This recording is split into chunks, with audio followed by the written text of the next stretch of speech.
Ang kwentong ito ay hango sa totoong buhay. Karanasan ito ni Iluminado. Taong 1972, San Narciso, Zambales.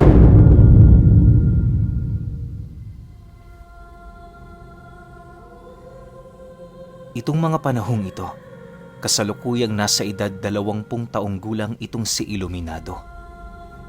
Sa kanilang lugar, kilala siya bilang parte ng grupo ng mga muro na halos araw-araw pumapalaot para manghuli ng isda.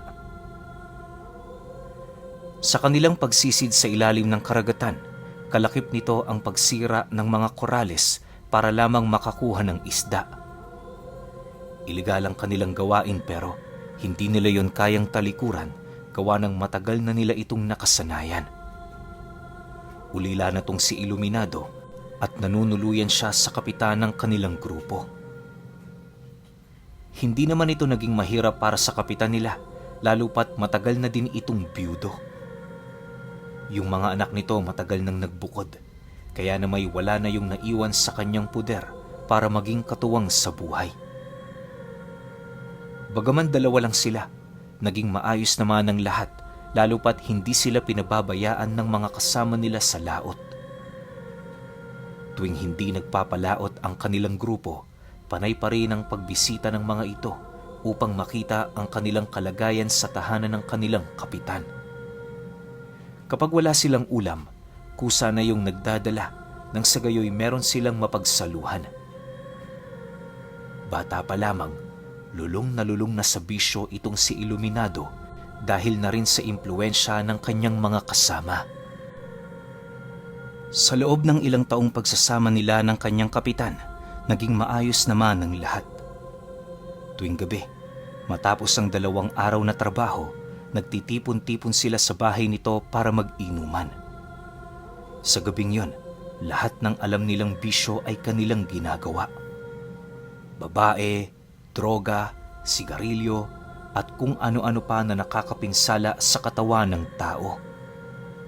Bagaman nais umiwas ni Iluminado sa ganoong bisyo, hindi niya yun magawa-gawa sa kadahilanang yun lamang ang alam niyang pakikisama sa mga kaibigan niya. Kapag hindi kasi siya sumabay sa nais ng mga ito, para yung nagtatampo. Ayaw naman ni Iluminado na mangyari ang bagay na yon, lalo pat nasisiguro niyang makakaapekto ito sa kanilang negosyo. Isang araw, habang naghahanda sila palaot, napansin niyang hindi maganda ang simoy ng hangin na nanggagaling sa gitnang bahagi ng karagatan. Habang pinagmamasdan niya ito, doon niya nasilayan ang napakaitim na ulap na halos ilang kilometro ang lapad. Inaasahan na din nilang uulan noon ding araw na yon, pero minabuti nilang huwag magpatinag. Para sa grupo ni Iluminado, yon ang tamang panahon upang makahuli ng malalaking isda sa laot. Nagsisilabasan kasi ang mga ito tuwing galit ang dagat, gawa ng madali nilang nasisilayan ang kanilang mga pagkain sa ibabaw. Matapos makapaghanda ng kanilang grupo, isa-isa naman silang nagsisampahan sa bangka. Iluminado, bilisan mo na dyan. Alis na tayo. Wika ng kanilang kapitan, pagsilay nito sa kanyang abalang-abala sa pagpapasa ng kanilang gamit. Nang marinig naman niya ang sinabi nito, dali-dali naman siyang sumampa sa bangka. Makalipas lamang ang ilang minuto, doon na nga sila tuluyang umalis para magpalaot. Sa kanilang paghahanap, minabuti nilang iwasan ang pinakamalalim na parte ng dagat upang madali nilang maabot ang mga korales nito sa ilalim. Halos kalahating oras lang din ang kanilang binuno hanggang sa marating na nila ang lugar na kanilang pagkukunan ng isda. Sa pagtigil ng bangka, paisa-isa naman silang naghanda upang umpisahan ang kanilang trabaho. Di pa man nakakasulong sila Iluminado, napansin na nila ang malakas na pagbuhos ng ulan sa paligid. Sa pagdilim ng kapaligiran, minabuti na niyang lumusong upang maiwasang makaramdam ng anumang takot. Habang sumisisid siya papailalim, pilit naman niyang binablangko ang kanyang isipan upang hindi siya magkaroon ng iba't ibang ideya ukol sa mga nilalang na naninirahan sa ilalim ng dagat. Ayon sa kanya, na sa mga oras na yon, halos wala talaga siyang maaninag sa ilalim. Ultimo mga isdang lumalangoy, hindi niya yon gaanong nasisipat hanggat hindi nakakalapit sa kanyang mismong pagmumuka. Sa pagpapatuloy ng kanyang pagmamasid, doon niya nasilayan ang isang isdang banayad na lumalangoy malapit sa kanya. Walang sabi-sabi, agad niya yung inasinta sa ulo, sabay bulabog ng iilan sa mga kauri nito na nagpapahinga sa ilalim ng mga korales. Matapos niyang sirain ang mga korales sa lugar na yon, doon bumungad sa kanya ang maraming mga isdang nagsisilanguyan. Napangiti na lamang itong si Iluminado nang mapagtanto niyang sapat na ang bilang ng mga ito. Upang maipagbigay alam niya yon sa kanyang mga kasama, dali-dali naman siyang lumangoy pa ibabaw. Paglutang ng kanyang muka sa dagat, laking gulat na lamang niya nang hindi na niya masilayan ang kanilang bangka. Sa puntong yon, purong dagat na lamang ang kanyang nakikita. Yung liwanag na nanggagaling sa bangka nila, hindi na din niya masilayan kahit saan mang dako siya tumingin. Dahil dito, dahan-dahan na siyang lumangoy pabalik sa paniniwalang hindi pa siya nakakalayo sa dalampasigan. Isipin ninyo, napakakapal ng ulan at halos purong kadiliman na lamang ang makikita mo sa paligid. May malakas din na along patuloy sa kanyang humahampas at alam niya sa kanyang sarili na ilang kilometro ang kanyang layo sa baybayin. Ayon kay Iluminado, kung nagkataong mahina ang loob ng taong nasa kanyang sitwasyon, maaaring namatay na ito. Makalipas pa ang ilang minutong paglalangoy, panay na ang kanyang ginagawang pagtawag sa kanyang mga kasama. Subalit sa kabila ng lahat ng kanyang ginagawa, nanatili pa ring walang sumasagot sa kanyang tinig.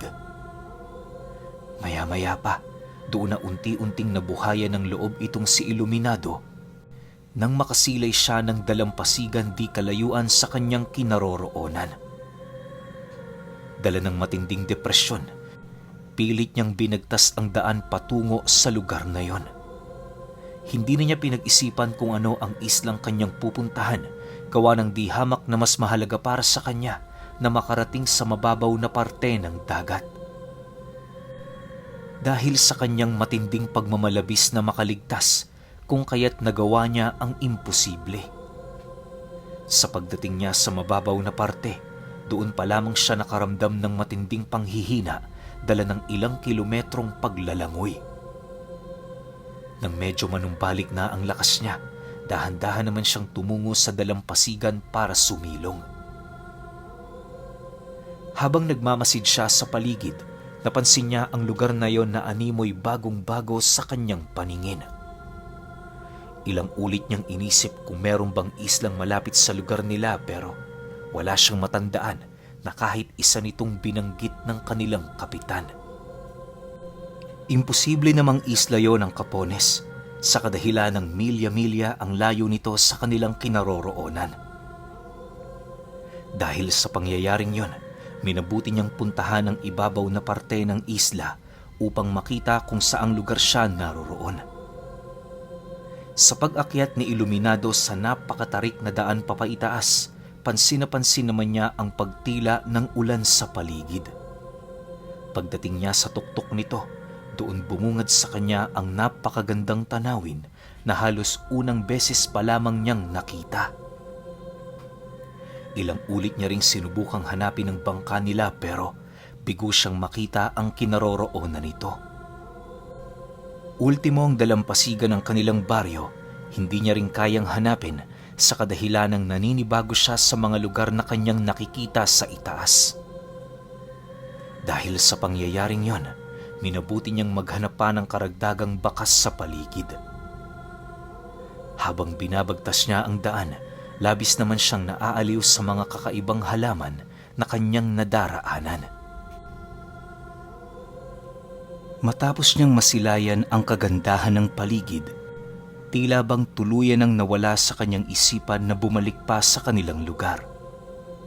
Maya-maya pa, bahagya naman siyang natigilan nang makasilay siya ng mga pinagtagpi-tagping kubo sa kalagitnaang gubat ng isla.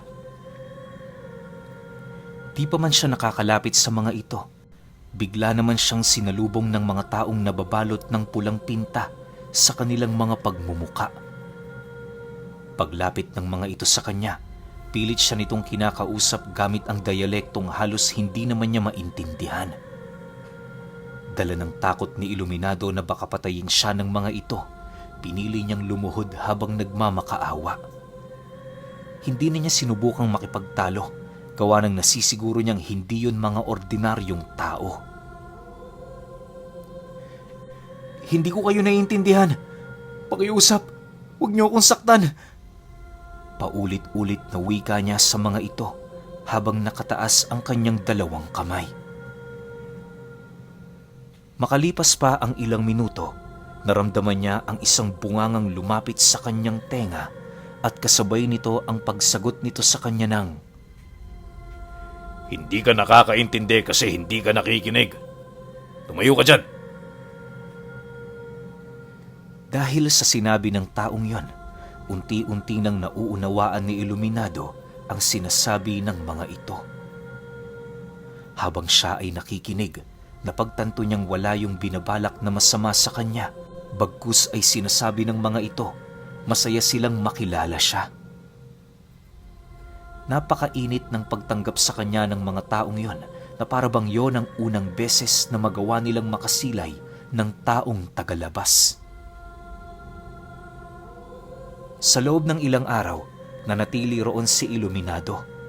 Kahit nais niya na noong umuwi, may kung anong bagay sa kanyang kalooban ang nagsasabing manatili siya. Masaya naman siya sa lugar na yon kahit papaano, lalo pat mababait ang mga katutubong naninirahan dito. Sa pagkakatanda niya, tribo ng mga tasi-tasi ang naninirahan sa lugar na yon. Kabilang ang mga ito sa katutubong kumakain ng hilaw na karne ng hayop.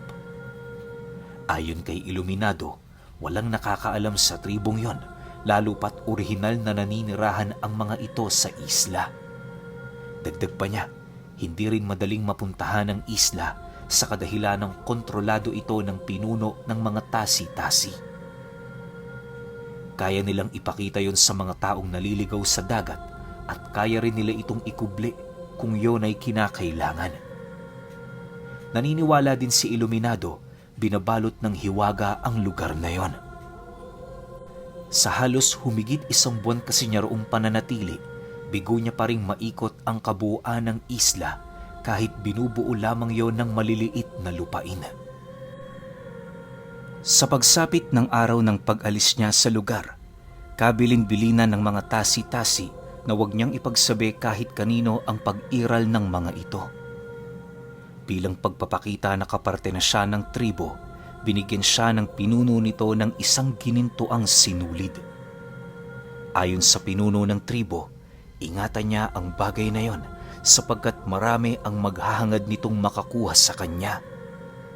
Yun din ang magsisilbi niyang susi para makabalik sa isla anumang oras at panahon. Dagdag pa nito na sa tuwing bumubugso ang malakas na ulan sa lugar ng mga tao, yon ang hudyat na nasa ilalim ng pagdiriwang ang tribo. Kapag naman tagtuyot at palaging mababa ang dagat, indikasyon na merong nangyayaring kakaiba sa lugar nila. Maaaring kumakalat ang anumang pandemya o salot o hindi naman kaya'y pagbabanta sa bawat kaanib ng tribo. Sa pagpapatuloy ng kanilang pag-uusap, nalaman ni Iluminado na hindi lang nag-iisa ang realidad ng mundo. Ayon sa pinuno ng mga tasi-tasi, panaginip ang mundong kinabibilangan niya. Hindi yun totoo sapagkat pansamanta lamang ang buhay doon. Naniniwala din ito na kung sakali mang masumpungan niya ang katotohanan sa kanyang lugar, hahangarin niyang manumbalik sa islang minsan na niyang kinaligawan. Mag-iingat ka, Iluminado. Kung sakali mang may problema ka at hindi mo na alam ang iyong gagawin, bumulong ka lang sa sinulid na yan. Lahat ng bagay na hangad ng iyong puso ay tutuparin yan, basta ba'y naaayon lamang ito sa kabutihan. Paalala ng pinuno ng tribo. Nang marinig naman niya ang sinabi nito, walang pagdadalawang isip naman niya yung hinagkan bilang pasasalamat. Matapos ang pamamaalam niya sa lugar, ginabayan siya nito patungo sa isang talon kung saan nagsasalubong ang tubig tabang at tubig alat. Bago siya nito hinayaang lumubog sa tubig, sinabitan siya nito ng kung ano-ano sa katawan, pagpapakita ng kanilang kagalakan. Sa paglubog niya sa malalim na parte ng talon, doon niya naramdaman ang unti-unting pag-iba ng paligid. Makalipas lamang ang ilang minuto, nang maramdaman niyang kinakailangan na niyang huminga, dali-dali naman siyang lumangoy papaibabaw at kasabay nito ang pagsilay niya sa laot na galit na galit. Maya-maya pa, nang marinig niya ang mga kasama niyang tinatawag siya, agad naman siyang sumagot habang paulit-ulit na itinataas ang kanyang kamay. Hindi naglaon, nagawa naman siya nitong masilayan, kaya na may dali-dali siya nitong pinuntahan. Pagsampa niya sa bangka, laking gulat na lamang niya nang ilahad ng kanyang kasama sa kanya na halos magdadalawang oras na silang umiikot sa paligid. Inakala ng mga ito na nalunod na siya, gawa ng bigla na lamang siyang naglaho na parang bula. Matapos naman yung marinig ni Iluminado, nanatili lang naman siyang tahimik habang malalim na nag-iisip. Pagbuka niya ng kanyang kamay, doon bumungad sa kanya ang gintong sinulid na ibinigay ng pinuno ng mga tasi-tasi.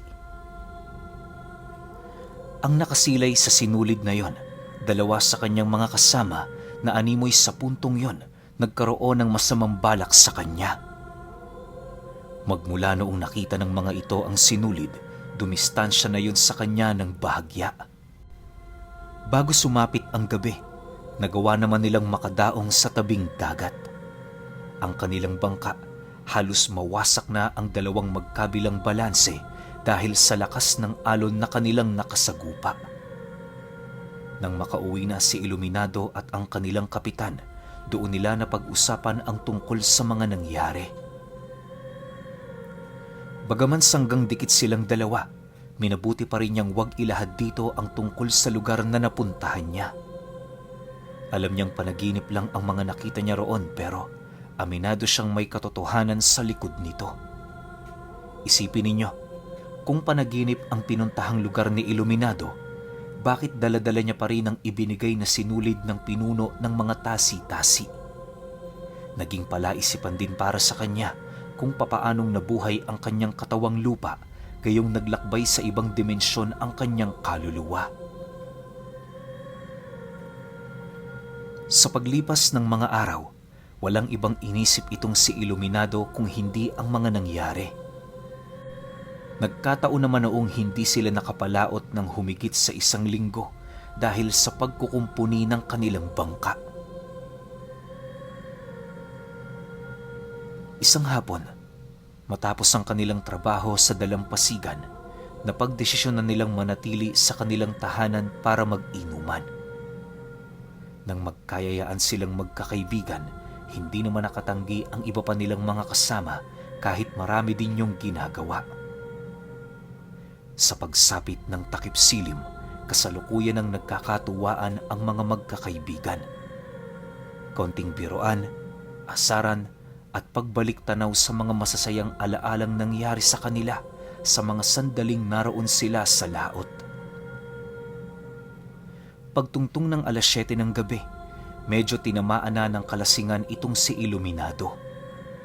Nang mapagtanto niyang umiikot na ang kanyang paningin, minabuti niyang magpaalam sa mga ito na mauuna na siyang matulog. Matapos namang marinig ng mga ito ang kanyang sinabi, may iilan pa sa kanila ang nangungulit sa kanyang manatili, subalit hindi niya na yon pinaunlakan. Alam ni Iluminado na hanggang doon na lamang ang kanyang pag-iinom, gawa ng mababa ang kanyang tolerasyon pagdating sa alak.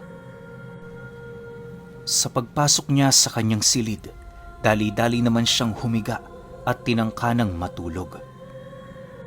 Ngunit dahil sa pakiramdam niyang para siyang idinuduyan sa kanyang higaan, kaya na may pilit bumabalik ang kanyang wisyo kahit nais nang magpahinga ng kanyang katawan.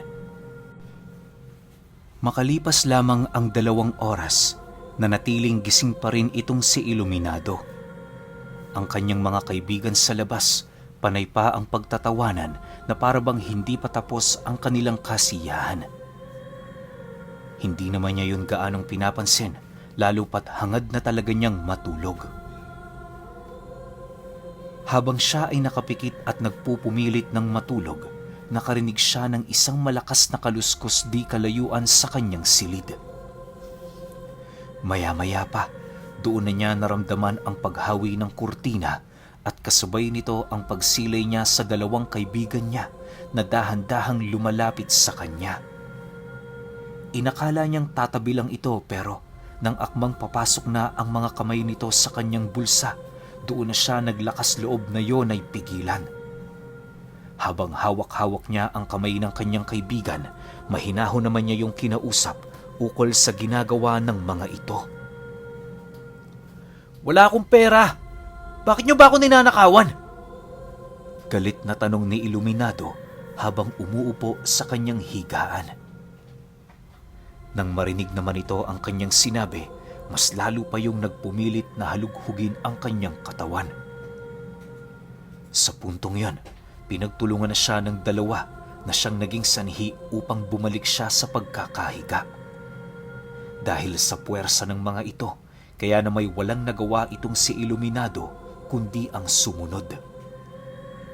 Habang pinakikiramdaman niya ang 2, rinig na rinig niya ang paghagikgik ng mga ito na parabang sinasapian ng kung anong uri ng nilalang.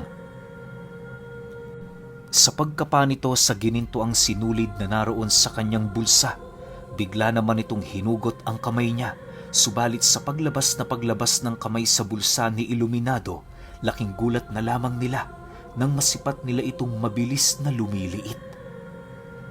Lasing siya noon pero kitang-kita niya kung papaano higupin ng sinulid ang kalamnan ng kanyang kaibigan.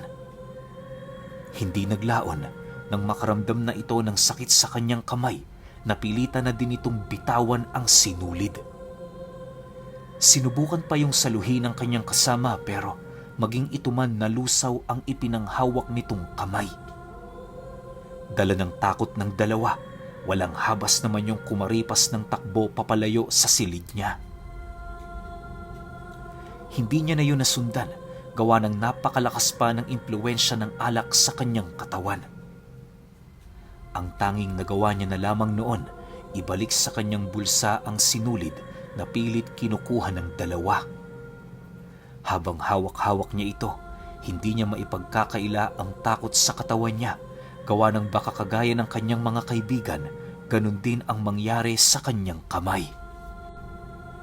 Sa pagpapatuloy ng kanyang pagmamasid sa ginintuang sinulid, doon niya naalala ang sinabi ng pinuno ng mga tasi-tasi. Bagaman hindi siya sigurado kung gagana ito, sinubukan niyang kausapin ng tribo sa pamamagitan ng ginintuang sinulid. Matapos niyang maipadala ang kanyang mensahe, minabuti na niyang humiga para maghintay ng mga kasagutan. Maya-maya pa, habang nakahiga itong si Iluminado, binalot siya ng malamig na simoy ng hangin sa kanyang katawan na siyang naging sanhi upang makatulog siya ng mabilis. Nang magkaroon na ng kamalayan ng kanyang wisyo, doon niya nasilayan ang kanyang katawang lupa na inuupuan ng isang matabang babaeng may kulay berdeng buhok at mapuputing kasuotan. Nakadagan yun sa kabuuan ng kanyang katawan na parabang binabantayan siya nito laban sa mga panganib na maaaring maidulot ng mga nilalang na nasa kaliwa. Huwag kang mabahala, Iluminado. Ang nilalang na nakikita mo ay isang batibat. Batibat na ang layunin ay bantayan ng sinumang nagtatanga ng sinulid na nagmula sa aming angkan. Maging mapanatag ka, sapagkat nariyan yan para protektahan ka. Wika ng pinuno ng mga tasi-tasi sa kanyang isipan. Nang marinig naman yon ni Iluminado, agad naman niyang sinunda ng liwanag na kanyang nasisilayan di kalayuan sa kanyang kinatatayuan. Sa puntong yon, alam niyang ang liwanag na yon ang muling magdudugtong sa tribo ng mga tasi-tasi at sa kanyang wisyo. Kalakip ng kanyang paglalakad ay ang hangarin ni Iluminado na malaman ang mga nangyayari at kung para saan ang gininto ang sinulid na ibinigay nito. Okay, ito na. Alam ko marami sa inyo naghihintay ng bago nating series, pero ito talaga ang sasabihin ko sa inyo. Abangan nyo itong bawat episode na kalakip ng series na to. Bakit? May tao ritong babalik sa ating lahat. Alam nyo yun, babalik sa memorya nating lahat na alam kong miss na miss nyo yun. Pero hindi ko masabi kung kailan, hindi ko masabi kung anong araw ko mailalapag yung next episode. Pero sa ngayon, hintay-hintay muna tayo. Siguro mga 2-3 araw para hindi kayo mabitin, para dire-diretsong pakikinig natin. Pahintay na lang ako. Salamat.